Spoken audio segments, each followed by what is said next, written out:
വനം വകുപ്പിന്റെയും റവന്യൂ വകുപ്പിന്റെയും തർക്കത്തിൽ കുടുങ്ങി കുടിയിറക്ക ഭീഷണിയിലാണ് നിരവധി കുടുംബങ്ങൾ. സർക്കാർ മിച്ചഭൂമിയായി വിതരണം ചെയ്ത സ്ഥലങ്ങൾക്ക് പോലും വനം വകുപ്പ് അവകാശവാദം ഉന്നയിക്കുകയാണ്. 1971 നിയമത്തിലെ ഒരു ഭാഗം മാത്രം വനംവകുപ്പ് നടപ്പിലാക്കിയതാണ് ഈ പ്രതിസന്ധി വർദ്ധിപ്പിക്കുന്നത്. സർക്കാർ വകുപ്പുകൾ തമ്മിലെ ആശയവിനിമയങ്ങൾ, പ്രശ്നങ്ങൾ മൂലം നിരവധി കുടുംബങ്ങളാണ് പ്രതിസന്ധി നേരിടുന്നത്. നമുക്കറിയാം, ഒരു കുടുംബത്തിന് മിച്ചഭൂമി ലഭിക്കുക എന്നത് അത്ര എളുപ്പമുള്ള കാര്യമല്ല. ആദ്യം ലാൻഡ് ബോർഡ് സ്ഥലം കണ്ടെത്തണം. പിന്നീട് ഈ സ്ഥലം സർവേ വകുപ്പ് അളന്ന് തിട്ടപ്പെടുത്തണം. അതിനുശേഷം റവന്യൂ വകുപ്പ് ഈ സ്ഥലം ഏറ്റെടുക്കണം. പിന്നീട് ഫോം 18 പ്രസിദ്ധീകരിക്കേണ്ടതുണ്ട്. അത് കഴിഞ്ഞ് ഗുണഭോക്താക്കളുടെ അപേക്ഷയിൽ നിന്ന് അർഹരെ തെരഞ്ഞെടുക്കണം. ഏറ്റവും ഒടുവിൽ സംസ്ഥാന സർക്കാരാണ് ഭൂമിക്ക് പട്ടയം നൽകുന്നത്. ഇങ്ങനെ നിരവധി പരിശോധനകൾക്ക് ശേഷം നിർധനരായ കുടുംബങ്ങൾക്ക് ലഭിച്ച മിച്ചഭൂമിയിലാണ് ഇപ്പോൾ വനം വകുപ്പ് അവകാശവാദം ഉന്നയിക്കുന്നത്. അവരുടെ പ്രശ്നങ്ങൾ മനസ്സിലാക്കേണ്ടതുണ്ട്. ഇത് എങ്ങനെ പരിഹരിക്കണമെന്ന് അറിയേണ്ടതുണ്ട്. സാജിദ് അജ്മൽ വിവരങ്ങൾ പങ്കുവയ്ക്കും. വളരെ സങ്കീർണമായ ഒരു പ്രശ്നത്തിലൂടെയാണ് പാലക്കാട് ജില്ലയിലെ 100 കണക്കിന് കുടുംബങ്ങൾ മുന്നോട്ട് പോകുന്നത്. ഈ വർഷങ്ങളായി ഒരു തുണ്ട് ഭൂമിയില്ലാതെ പ്രയാസം ലഭിച്ചവർക്ക് പിന്നീട് ഈ ഭൂപരിഷ്കരണ നിയമപ്രകാരം മിച്ചഭൂമിയായി ഭൂമി ലഭിക്കുന്നു. ഇവർ വളരെ സന്തോഷത്തോടു കൂടി അവിടെ ജീവിക്കുന്നു. പലരും സ്വന്തമായി ചെറിയ വീടുകൾ ഉണ്ടാക്കി. ചില കുടുംബങ്ങൾക്കാണെങ്കിൽ സംസ്ഥാന സർക്കാർ തന്നെ വീട് നിർമ്മിച്ച് നൽകി. അവിടെ കുടിവെള്ളം എത്തിച്ചു, സർക്കാർ തന്നെ എത്തിച്ചു. KSEB വൈദ്യുതി നൽകി, പഞ്ചായത്ത് വീട്ടു നമ്പർ നൽകി. അങ്ങനെ കരമടച്ച് പോകുന്നതിനിടയിലാണ് വനം വകുപ്പ് ഈ ഭൂമിക്ക് അവകാശവാദം ഉന്നയിക്കുന്നത്. ഇതോടുകൂടി ഇവരുടെ ജീവിതമാകെ തന്നെ താളം തെറ്റുന്ന ഒരു അവസ്ഥയാണ് ഉള്ളത്. അതായത് ഒരു കുടുംബത്തിന് വളരെ എളുപ്പത്തിൽ ലഭിക്കുന്ന ഒന്നല്ല മിച്ചഭൂമി എന്നുള്ളത്. മിച്ചഭൂമിക്ക് ആയി ഈ ഭൂപരിഷ്കരണ നിയമപ്രകാരം ജന്മിമാരെല്ലാം തന്നെ വലിയ തോതിൽ ഭൂമി കൈവശം വെച്ചിരുന്നു. ഈ ഭൂമിയാണ് മിച്ചഭൂമിയായി സർക്കാർ പിടിച്ചെടുക്കുന്നത്. അതായത് ഈ ഭൂപരിഷ്കരണ നിയമപ്രകാരം 15 ഏക്കറിൽ കൂടുതൽ ഭൂമിയുള്ള ആളുകളിൽ നിന്നും സംസ്ഥാന സർക്കാർ പിടിച്ചെടുത്ത് അത് ഭൂമിയില്ലാത്ത ഭൂരഹിതരായ ആളുകൾക്ക് വിതരണം ചെയ്യുക എന്ന നടപടിക്രമമാണ്. അത് ഒരുപാട് ഈ ഘട്ടങ്ങളിലൂടെ കടന്നു വേണം പോകാൻ. കാരണം മിച്ചഭൂമിയായി സർക്കാർ അത് നിജപ്പെടുന്നത് ലാൻഡ് ബോർഡ് ഈ ഭൂമി കണ്ടെത്തുന്നു. അതിനുശേഷം സർവേ വകുപ്പ് ഇത് വിശദമായി സർവേ നടത്തുന്നു. പിന്നീട് റവന്യൂ വകുപ്പ് ഈ ഭൂമി ഏറ്റെടുക്കുന്നു. ഇതിൽ മിച്ചഭൂമിയുടെ അപേക്ഷകരിൽ ഏറ്റവും അർഹമായ ആളുകളെ കണ്ടെത്തി വിതരണം ചെയ്യുന്നു. ഇങ്ങനെയാണ് മിച്ചഭൂമി ഒരാൾക്ക് ലഭിക്കുന്നത്, ഒരു കുടുംബത്തിന് ലഭിക്കുന്നത്. പിന്നീട് ഈ പട്ടയം അടക്കമുള്ള രേഖകൾ കൈമാറുന്നു. ഇതെല്ലാം ചെയ്തതിന് ശേഷമാണ് വനം വകുപ്പ് ഈ ഭൂമിക്ക് അവകാശവാദം ഉന്നയിക്കുന്നത്. വനം വകുപ്പിന്റെ വാദം 1971 Kerala private forest vesting and assignment act പ്രകാരം വനം വകുപ്പ് ഏറ്റെടുത്ത ഭൂമിയാണിത് എന്നുള്ളതാണ്. അതായത് 2 വകുപ്പും ഒരേ ഭൂമി തന്നെ ഏറ്റെടുത്തിട്ടുണ്ട് എന്നുള്ളതാണ് ഇതിലെ ഏറ്റവും വലിയ സങ്കീർണത എന്ന് പറയുന്നത്. ഇതിൽ 2 വകുപ്പുകൾ തമ്മിൽ പ്രത്യേകിച്ച് ഒരു തരത്തിലുള്ള ആശയവിനിമയവും നടന്നിട്ടില്ല. അതായത് റവന്യൂ വകുപ്പ് മിച്ചഭൂമിയായി ഏറ്റെടുക്കുകയും അത് വിതരണം ചെയ്യുകയും ചെയ്തു.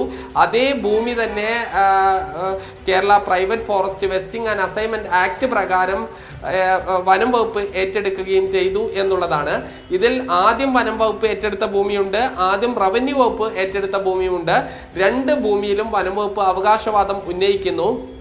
ഇതിൽ നമ്മൾ പലരുമായി സംസാരിക്കുമ്പോൾ ഈ നേരത്തെ ഉള്ള ജന്മിമാർ 1960കളിലും 70കളിലും എല്ലാം ഈ സംസ്ഥാന സർക്കാരിനെ പറ്റിച്ച ഒരു കഥ കൂടി ഉണ്ട്. അതായത് ഈ പലരുടെ കൈവശവും വലിയ തോതിൽ ഭൂമി ഉണ്ടായിരുന്നു.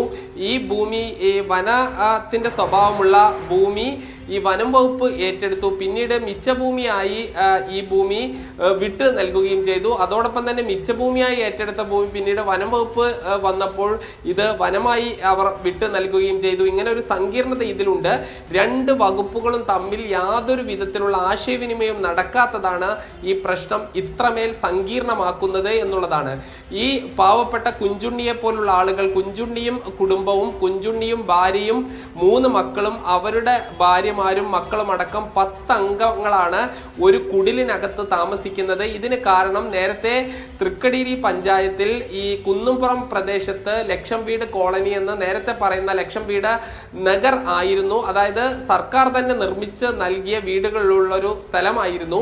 പിന്നീട് വനം വകുപ്പ് അവകാശവാദം ഉന്നയിച്ചതോടുകൂടി വീടുകൾ തകരാൻ തുടങ്ങിയതോടുകൂടി മിക്ക കുടുംബങ്ങളും അവിടെ നിന്ന് പോയി. ഏതാണ്ട് 20 കുടുംബങ്ങളായിരുന്നു അവിടെ ഉണ്ടായിരുന്നത്. പിന്നീട് കുഞ്ചുണ്ണിക്കും കുടുംബത്തിനും എങ്ങോട്ടും പോകാൻ മറ്റ് യാതൊരു മാർഗവും ഇല്ലാതെയാണ് കുടിൽ കെട്ടി അവിടെ ഇപ്പോഴും താമസം തുടരുന്നത്. ഈ പഞ്ചായത്ത് അടക്കം അവർക്ക് ലൈഫ് പദ്ധതിയിൽ ഉൾപ്പെടുത്തിക്കൊണ്ട് വീട് നിർമ്മിക്കാൻ തയ്യാറാണ്. പക്ഷേ അതിന് വനം വകുപ്പ് അനുമതി, ആ ഭൂമിയിൽ വീട് നിർമ്മിക്കാൻ ഒരു തരത്തിലും അനുമതി നൽകില്ല എന്നുള്ളതാണ്.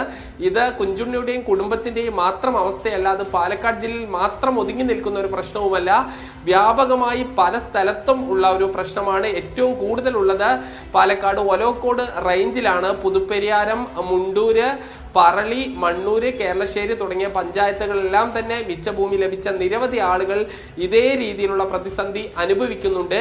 എന്താണ് ഇതിനൊരു പരിഹാരം എന്നുള്ളത് ഇതുവരെ നമുക്ക് തീർത്ത് പറയാൻ കഴിയില്ല. കാരണം ഇപ്പോഴും നിയമ നടപടികൾ തുടർന്നുകൊണ്ടേയിരിക്കുകയാണ്. ആ നിയമ നടപടിയിലും ഈ വലിയ പ്രശ്നങ്ങൾ ഉണ്ട്. കാരണം 1971 മുൻപ് 71 10-ാം മാസം 5-ാം തീയതിക്ക് മുൻപായി ഈ ഭൂമിയിൽ കൃഷി ചെയ്തിരുന്നു എന്ന് തെളിയിക്കണം. അത് എങ്ങനെയാണ് ഇത്രയും വർഷങ്ങൾക്ക് ശേഷം അവിടെ കൃഷി ഉണ്ടായിട്ടുണ്ട് എന്നുള്ളത് കോടതിയിൽ തെളിയിക്കുക എന്നുള്ളത് ഒരു പ്രശ്നമാണ്.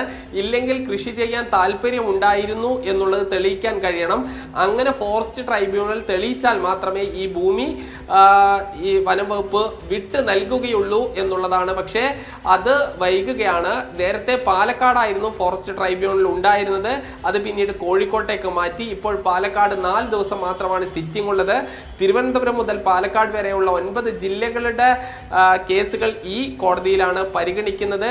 അങ്ങനെ കോടതിയിൽ നിന്ന് അനുകൂല വിധിയും പ്രതികൂല വിധിയും ഉണ്ടാകുന്നുണ്ട്. പ്രതികൂല വിധി ഉണ്ടായാൽ അത് പിന്നീട് ആ ഭൂമി അവർക്ക് ലഭിക്കില്ല. മിച്ചഭൂമി ആയതുകൊണ്ട് തന്നെ ഒരു തവണ മിച്ചഭൂമി ലഭിച്ചാൽ പിന്നീട് മിച്ചഭൂമി ലഭിക്കാൻ കഴിയില്ല. അങ്ങനെ തത്വത്തിൽ ഭൂരഹിതരായി മാറുന്ന ഒരു അവസ്ഥയാണ് ഉള്ളത്. കേസ് അനുകൂലമായ തന്നെ അത് വിട്ടു നൽകാൻ, റീസ്റ്റോർ ചെയ്ത് നൽകാൻ വർഷങ്ങളുടെ പോരാട്ടം വീണ്ടും നടത്തണം. പലരും ഹൈക്കോടതിയിൽ പോകുന്നു, കോടതി അലക്ഷ്യ കേസ് കൊടുക്കുന്നു. ഇങ്ങനെയാണ് നടക്കുന്നത്. ഈ രീതിയിൽ വലിയ പ്രതിസന്ധിയാണ് ഇവർ അനുഭവിക്കുന്നത്. ഈ നിയമം തന്നെ പൂർണ്ണമായി നടപ്പാക്കാത്തതും ഒരു പ്രതിസന്ധിയാണ്. കാരണം Kerala private forest vesting and assignment act ആണ്. വെസ്റ്റിംഗ് എന്ന് പറഞ്ഞാൽ ഭൂമി ഏറ്റെടുക്കുക, അത് പൂർണ്ണമായി നടന്നു കഴിഞ്ഞു. എന്നാൽ അസൈൻമെന്റ് എന്ന് പറഞ്ഞാൽ ഭൂരഹിതരായ കർഷകർക്ക് കൃഷി ചെയ്യാൻ ഭൂമി നൽകുക എന്നുള്ളതാണ്. അങ്ങനെ കൃഷി ചെയ്യാൻ ഭൂമി നൽകുന്ന ഒരു നടപടിക്രമം തന്നെ നടന്നിട്ടില്ല എന്നുള്ളതും ഇതിലെ പ്രതിസന്ധി വർദ്ധിപ്പിക്കുകയാണ്. ഈ രൂപത്തിൽ ഈ മിച്ചഭൂമിയിലുള്ള ആളുകളെ കൂടാതെ സ്വകാര്യ വ്യക്തികൾ ഈ വെസ്റ്റിംഗ് ആൻഡ് അസൈൻമെന്റ് ആക്ട് മൂലം വലിയ പ്രതിസന്ധി അനുഭവിക്കുന്നുണ്ട്. അത് തുടർന്ന് വരും ദിവസങ്ങളിൽ മീഡിയ വൺ റിപ്പോർട്ട് ചെയ്യുകയും ചെയ്യും. അതേ വലിയ ആശങ്കയിൽ തന്നെയാണ് അവിടെയുള്ള ജനങ്ങളും ഉള്ളത്. വിവരങ്ങളാണ് സാജിദ് അജ്മൽ പങ്കുവച്ചത്.